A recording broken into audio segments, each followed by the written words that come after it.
Hey guys, another year of movies has come to a close, and even though I've already done my best of list for the year, I have still been thinking about all the movies that are currently contending for the Academy Awards. Something I always take away from a year in movies is the themes that may reoccur throughout different works. So, with a year like 2025, what are some of the themes that have been popping up in every movie that seems to be in the awards conversation? After much thought, I have come to realize that at a certain point in any artist's life, the work stops being about ambition, it stops being about proving yourself, and it starts asking a much harder question: what did this cost me? In 2025, that question showed up everywhere in movies, not as a trend, not as a marketing hook, but as a quiet reckoning. These weren't movies about young geniuses or overnight success stories. These were movies made by filmmakers who have been doing this for decades, looking back at the damage, the absences, the compromises, and wondering what their children inherited as a result. Again and again, the same figures emerge. The artist father, a man who threw himself into the work, a man who believed the work would justify everything, and a man who is now forced to face the fact that no amount of acclaim replaces being there. From intimate dramas to billion-dollar franchises, 2025 became a year where filmmakers asked not whether the work mattered, but whether they did in the ways that counted most. There were plenty of notable movies this year that don't quite fit into this framework I've outlined. Wicked for Good, Begonia, Weapons, The Smashing Machine, Train, Dreams, Sinners, and others. Many of these are excellent, and many of them deal with themes of identity, violence, or obsession in their own ways. But what fascinated me was how consistently fatherhood emerged as the emotional pressure point in so many of the year's most personal films. Not aspirational fatherhood, not sentimental dad movie stuff, but messy, compromised, regret-tinged fatherhood filtered through art. These movies don't feel like coincidence, they feel like filmmakers talking to themselves. I will also note that this video will contain spoilers for all the movies covered. Vaguely, sort of. Kind of talk around it, but yeah, be warned. First movie, One Battle After Another, or The Fear of the World You Leave Behind. Paul Thomas Anderson's One Battle After Another is framed as a political thriller, but emotionally it's a film about a man who spent his entire life fighting battles that never really ended. The protagonist, clearly a stand-in for PTA, is obsessed with ideology, systems, enemies, and the looming collapse of society. He's always preparing for the next conflict, the next betrayal, and the next war. But the quiet anxiety beneath it all is his daughter. She's a teenager now, smarter than him, more capable than he expected, and painfully aware of the ways that he failed her. He admits it. He wasn't present. He was distracted. He was angry. He doesn't get angry anymore, but he was angry. He was convinced that his causes mattered more than his home life. And now he's haunted by the question of what kind of world he helped build for her to inherit. What's so striking about One Battle After Another is how strong its emotional resolution is. There's no ideological victory, no moment where the world makes sense again. He still messes things up. He still misunderstands people. He's still trapped in patterns he can't fully escape. But in the end, the one thing he does right is simply taking his daughter home. He succeeds, not as a revolutionary, not as a thinker, not as a strategist, but as a dad. PTA seems deeply interested in the idea that you can fail at almost everything society tells you to value and still succeed at something profoundly human. That even if you contribute to the mess, you might still raise someone capable of surviving it. It's not redemption, it's responsibility. Arriving late, but arriving honestly. The next movie is Hamnet, in which case, turning grief into art. Hamnet explores a similar question through grief rather than ideology. After the death of his son, Shakespeare didn't know how to speak about his pain. He doesn't sit down and process it with his wife Agnes. He doesn't articulate it directly.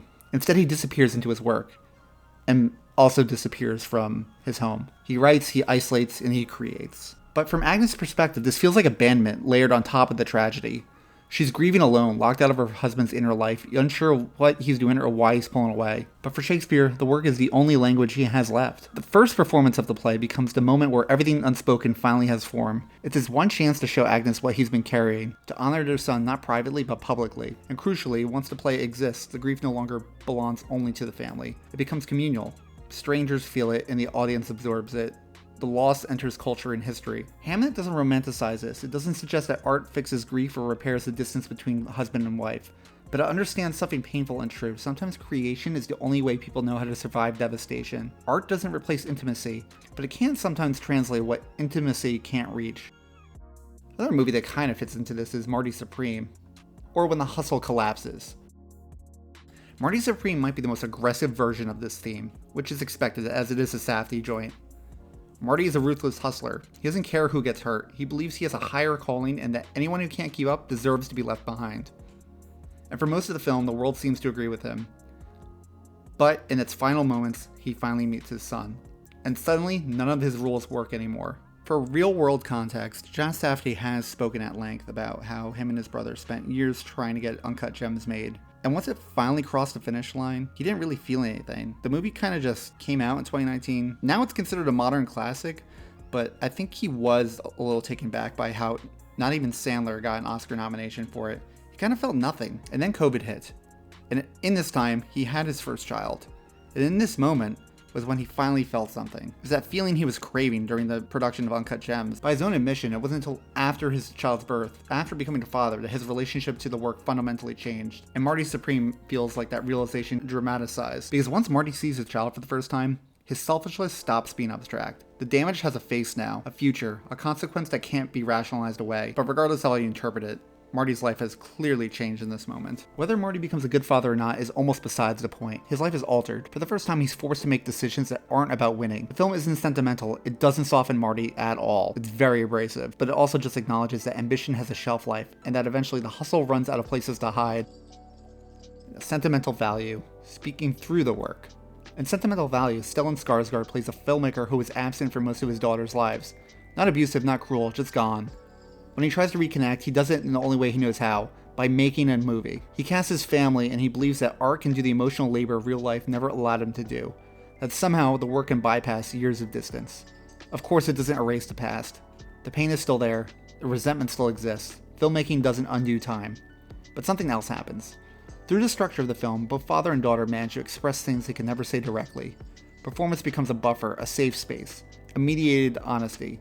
Sentimental Value understands the limitations of art while still believing in its utility.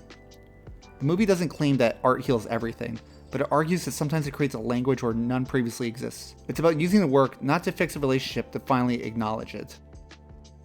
Of course, my beloved Avatar has a place in this.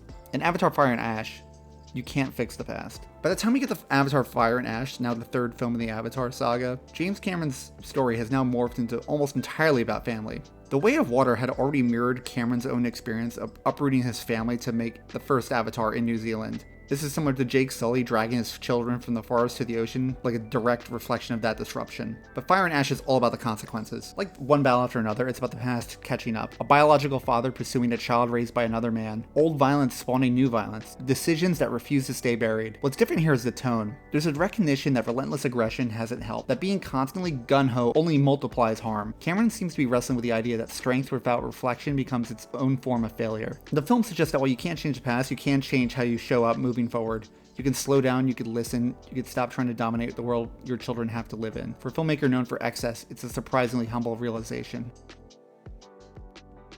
Then Guillermo del Toro's Frankenstein, or Creation Without Responsibility. Frankenstein brings this theme into its most mythic form. Victor Frankenstein creates something extraordinary without any regard for how it will exist in the world. And when the creation doesn't meet his expectations, his instinct is destruction. But once you create something, whether it's art or child, you lose control. It will be interpreted, judged, loved, or hated. The film treats the father-son dynamic as a warning about abandoning responsibility after creation is complete. You don't get to decide how your work is received. You don't get to erase it when it disappoints you. All you can do is offer guidance, show up, and accept that it may never forgive you. And even then, the damage may have already been done.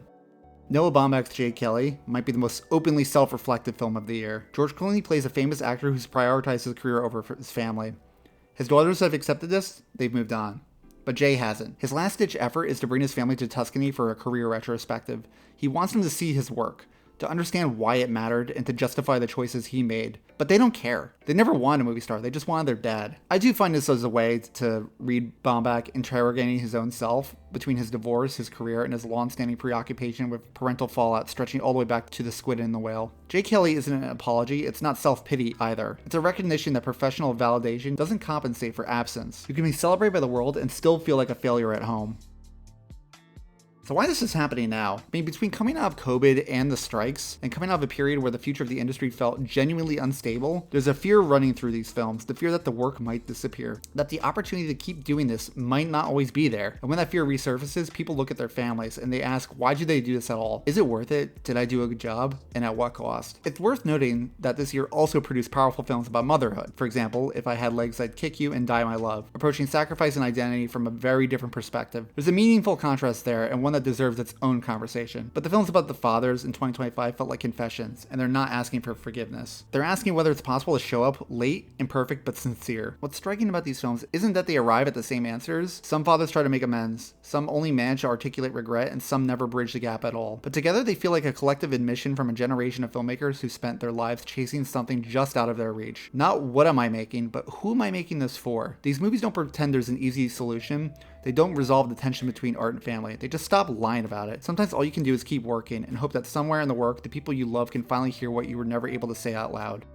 Thanks for watching.